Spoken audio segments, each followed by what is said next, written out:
जीवन में एक बार ऐसा दौर आया जब मैं बैंकरप्ट हो गया, दिवालिया हो गया।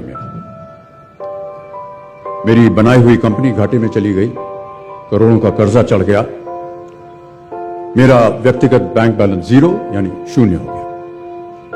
कमाई के सब जरिए बंद थे और सरकार की तरफ से घर पर कुर्की के छापे लग गए। ये बात धीरूभाई को पता चली।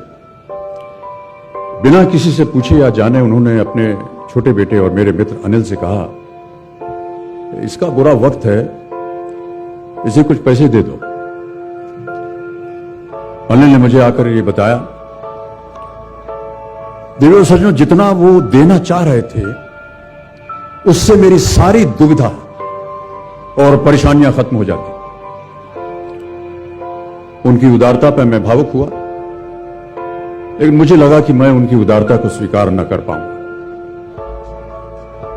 ईश्वर की कृपा रही और कुछ संकट के दिनों के बाद समा बदला, काम मिलना शुरू हुआ और धीरे धीरे मैं अपने सारे कर्जे उतार पाया।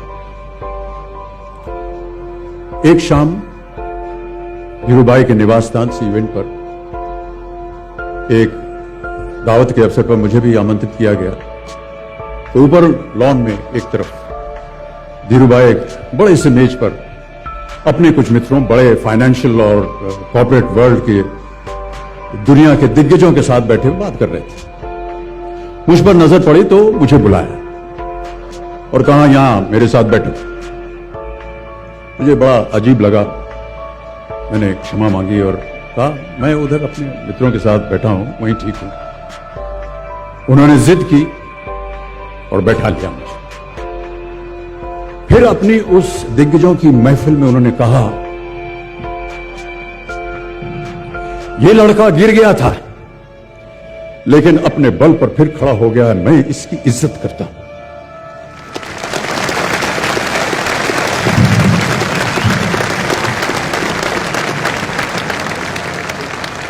उनका ये व्यवहार और उनके वो शब्द मेरे लिए उस धनराशि से हजारों गुना ज्यादा मूल्यवान थे, जितना कि वे मुझे मेरी संकट से बाहर आने के लिए देने के लिए तैयार थे।